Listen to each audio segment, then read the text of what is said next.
Hey, this is Teach. Welcome back to the channel. Today we are going to be looking at the book of Deuteronomy. So,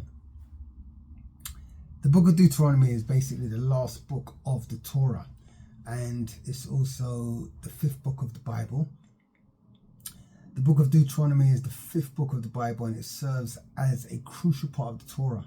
It's structured as a series of speeches by Moses delivered to the Israelites as they prepare to enter the promised land after wandering in the desert for 40 years. So, I'm going to say this: get your pens, your papers, your notepads, and start taking your notes. As I'm going through my notes and what I've got written down, you should also be writing down on your side. So basically, we have the children of Israel who have, as we've discussed in previous videos, they've come out of Egypt. They've come out of Egypt and they've entered into the wilderness. So they were supposed to come out of Egypt, enter into the promised land. But because of sin, they ended up being trapped in the desert for 40 years until all of the generation that came out of Egypt had died in the wilderness. And the new generation, which is basically the children of those who came out of Egypt, were now alive, and they were now the ones who would be now entering into the promised land. So the Deuteronomy is written to these sets of people, this new generation. But it's not only the new generation it's written to them and everyone that will come after them. So it's broken down, Deuteronomy is broken down into about 6 parts. And it's probably the last of the tough books, I would say. Because when we start reading the Bible, as I said before, you start in Genesis and you start with zeal and you go into Exodus and you're still going and you get to the next book and then the next book, and it's like, and by the time you've hit Leviticus, Numbers, you've given up, and most people can't even face Deuteronomy. But I would say it's the last of the tough books because there's a lot of law in there. It's basically like, the only way I can explain it is, you know, when you get a new game or a new app on your phone, it asks you to read the small print and to confirm to all of the terms and conditions, and everyone just clicks yes. Right? Do you agree to the terms and conditions? And you're like, yes. Why? Because there's just like pages and pages and pages and pages of small print. And this is basically what Leviticus and Numbers is, and Deuteronomy. Really, it's the law. It's the small print, but it's very important. Otherwise, it wouldn't be there. When these people send you all of this small print, it's basically them covering themselves and sometimes covering you as well. And this is what Deuteronomy and Numbers and Leviticus is doing. It's God covering you and also telling you, this is what I am prepared to do and this is what I am committing to. Okay? So here we have Deuteronomy. So let's start reading through my notes. So number 1, covenant and law.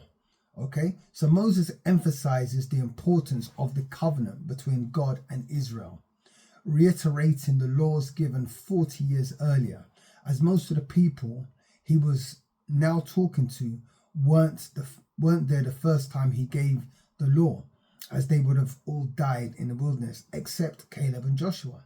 So he went over all the laws again, particularly the 10 Commandments.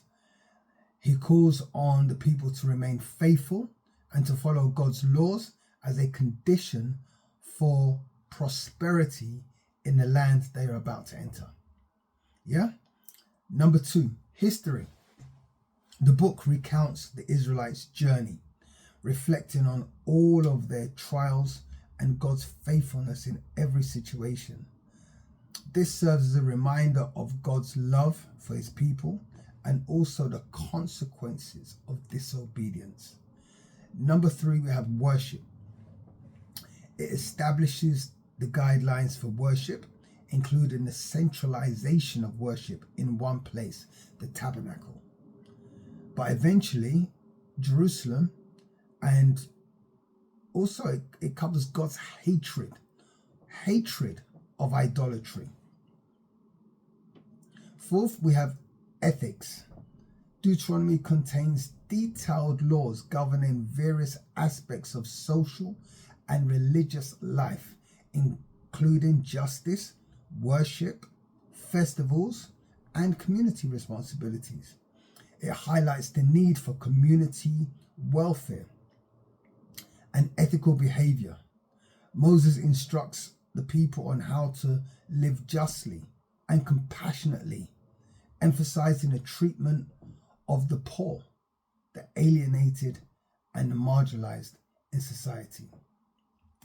Fifth, we have blessings and curses. Deuteronomy outlines the blessings that will come from obedience to God's laws and the curses that will arise from disobedience, setting a clear choice before the Israelites. The theme of choice is prominent.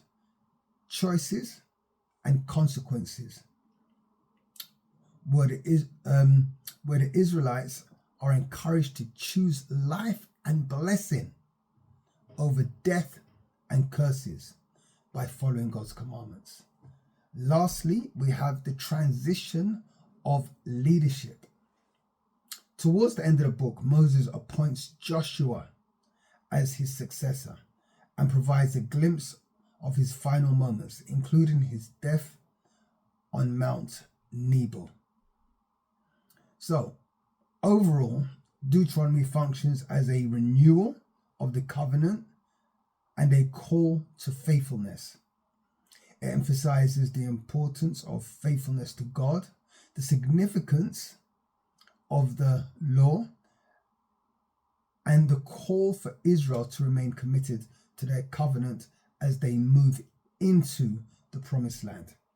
Throughout the book, there is a strong focus on their history, their identity, and their commitment to properly living out God's commandments as they transition into a new phase of their existence.